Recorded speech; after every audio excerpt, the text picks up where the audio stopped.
ছাত্রছাত্রীদের বিদায় সম্বর্ধনা অনুষ্ঠানে সম্মানিত প্রধান অতিথি আমাদের সকলের মাথার তাজ বাংলাদেশ জমিয়তে হিজবুল্লাহ সভাপতি কুড়িগ্রাম জেলা শাখা,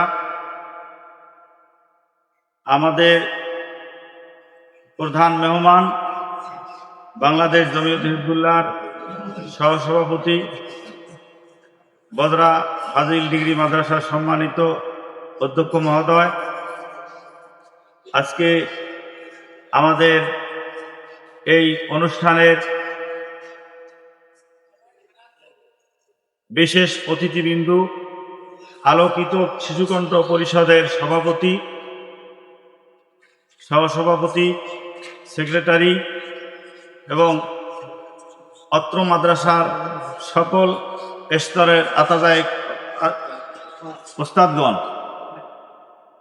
সকলে আমরা আজকে এই বিদায় সম্বর্ধনা অনুষ্ঠানে ছাত্রদের অনুষ্ঠানে উপস্থিত হতে পেরেছি। এই জন্য আল্লাহর দরবারে শুকরিয়া আদায় করি, বলি আলহামদুলিল্লাহ। আলহামদুলিল্লাহ। সৈয়দুল মুরসালিন রহমাতুল্লিল আলামিন বিশ্বনবী সাল্লাল্লাহু আলাইহি ওয়াসাল্লামের উপর দরুদ পড়ি, বলি সাল্লাল্লাহু আলাইহি ওয়াসাল্লাম। আজকে আমাদের মাঝে 2026 সনের যে ছাত্ররা দাখিল পরীক্ষা দিয়েছে তাদের বিদায় অনুষ্ঠান। এই বিদায় অনুষ্ঠানটা আজকে ব্যতিক্রম ধর্মী বিদায় অনুষ্ঠান, যে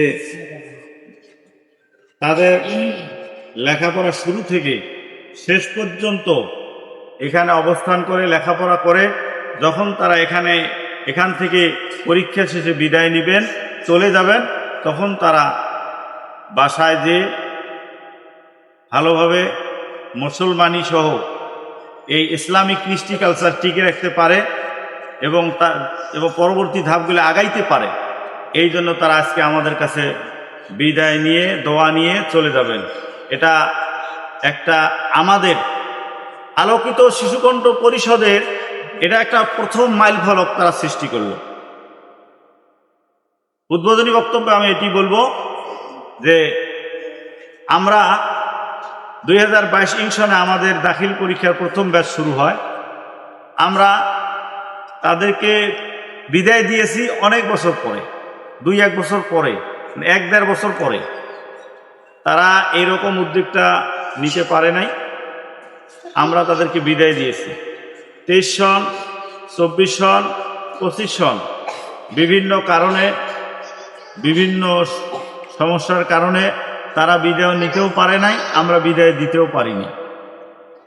আমি এদেরকে ধন্যবাদ জানাবো। আজকে তারা এই সুন্দর একটা পরিবেশে আমাদেরকে তাদের জন্য দোয়া করার জন্য যে একত্রিত করেছেন, তাদেরকে আমি অসংখ্য মোবারকবাদ জানাবো যে তারা এই মাইলফলকটা, এই সূচনাটা শুরু করলেন। এই সূচনা তারা করলেন, এটা পরবর্তী ছাত্রদের একটা রাস্তা তৈরি হয়ে গেল। তো এই বিষয়গুলা, এই আন্তরিকতার বিষয়গুলো যারা সামনে আছে তারা এই আন্তরিকতা দেখাবেন, এটা একটা শিক্ষার বিষয় হয়ে গেল। তো এই জন্য আমি তাদেরকে মোবারকবাদ জানাই। আর তাদের এই উদ্যোগটা যেন আমাদের এই প্রতিষ্ঠানে থাকে। আমরা আলোকিত শিশুকণ্ঠ পরিষদের আমাদের ছাত্র শিক্ষক কমিটি সকলের এই ধরনের নতুন নতুন উদ্যোগ আমরা সৃষ্টি করব, এই তৌফিক আল্লাহ পাক আমাদেরকে দান করুন। সবাই আল্লাহুম্মা আমিন। ওয়া আখির দাওয়ানা আনিল হামদুলিল্লাহি রাব্বিল আলামিন। আসসালামু আলাইকুম ওয়া রাহমাতুল্লাহি ওয়া বারাকাতুহু।